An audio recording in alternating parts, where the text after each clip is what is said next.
This is Isaac. He was born normal, but around 2022, he felt some changes on his mouth. He thought it was normal, but the pimple-like stuff grew, and today he has a mouth tumor condition that has made his young life more miserable. Living under poverty and with no parent, there was even insecurity in the neighborhood, as rebels often broke and he feared for his life.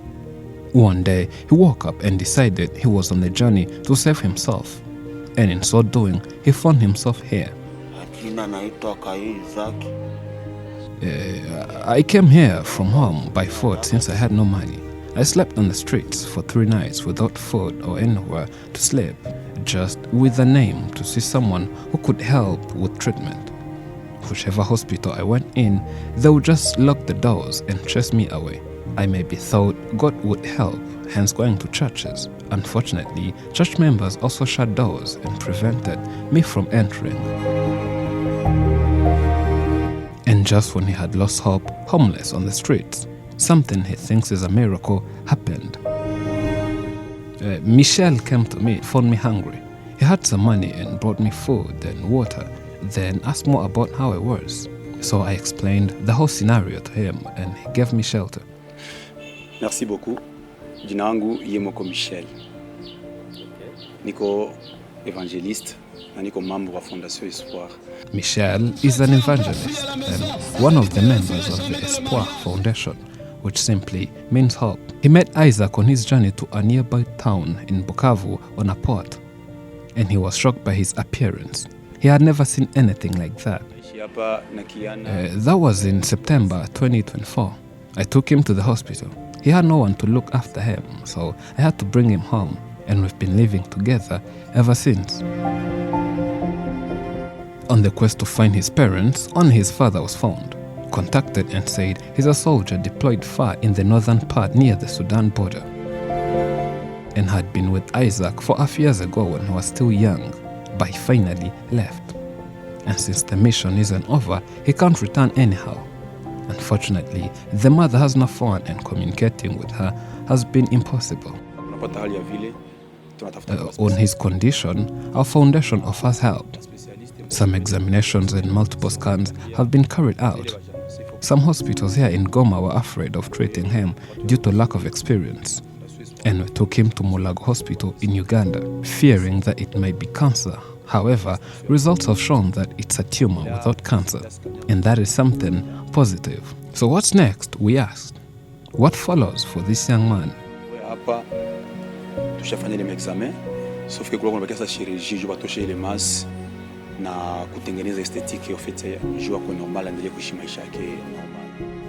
Our foundation has no sponsors, but it does have some members, friends, and some believers in Goma and outside who always lend a helping hand financially in saving lives of different young children. Michel would love to see people visiting and supporting them. Now the whole emphasis has been out on Isaac, to help him come back to life, play, have fun, and go to school. But that will require a coordinated effort. It is estimated that with $5,000, Isaac can be treated and return to normal life. That amount of money is too much to be affordable by the foundation, hence asking for any good Samaritans who might join hands to save his life. But one might wonder, why does Michel have such a foundation? Why did he get such a kind heart and sympathy? Well, it turns out that during his childhood, something happened that completely changed his mind for God. Na ningali mtoto na miaka ya 11, nilionaka mamangu mkubwa, ndio mwenye alikuwa malishaka. Nimeonaka na kufia mnyumba na magonjwa. Tulikuwa tuna moyo kwenda mtunzisha. Après kukufa ya mamangu, nilikomalaka na ile vide mumie ya kusema ai alikufa. Peut-être nipatia fanya quelque chose. Ile vide kabisa kuna nisumbua sana. Upon opening his foundation, they have welcomed and treated 20 children, 11 of which their lives were saved. Unfortunately, others weren't saved, regardless of however much effort they put in. But that never stopped them from working but rather push them to even work harder. It has always pained me to see people suffering from different diseases, getting ill and even dying simply because they weren't given medication. So as someone who's lost someone, I can't live to see that happening to someone else. I'll always give my best and save a life.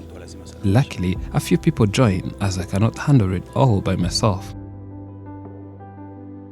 Isaac appreciates the effort Michel has put in so that he can be treated. He's grateful that God provided him with the person he needed the most. He helps me on a daily basis and always comforts me, telling me not to worry, that I'll be fine and never lose hope. That gives me a belief that my life will finally get better, and hopefully it will, and I'll get the treatment needed. Despite feeling unimaginable pain sometimes, he feels better and even does some chores like fetching water and doing other activities. A few people around used to run away from him, but not so much today, as many got used to seeing him and no longer see him that scary. This man has tried to get me any advocacy possible. He took me to different media outlets and radios for me to be recognized by different people who might support my medical journey, and that has worked, as we started receiving some little support from strangers. Isaac also highlights that his childhood was never good, and that deprived him of the joy children get from their parents, as he's never cared. My dad and mom always had troubles at home. They always ran into arguments and misunderstandings, fighting, and finally they parted ways, and each went their way, as they left when I had not even started walking. I was raised by my grandma. Fortunately, grandma fell sick, got ill, and died to old age. When she died, I went to my uncle until when I decided to leave. Isaac could be open to sitting with his dad and hear from him, and know why he left, but would never accept to live with him. To him, if he cared enough, he would have showed up in his childhood, but not today as he has grown.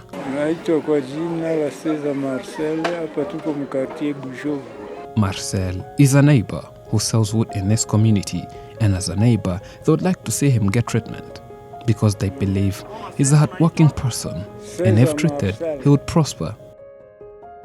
I'll tell people not to make fun or laugh at him. He deserves to be shown love and affection as he had a rough upbringing. I would ask more and more people to help us get treatment he needs. This is Chance, another neighbor to Isaac. Isaac is a positive-minded individual. We all like him in this neighborhood. He tries handling everything, even when the odds are stacked against him.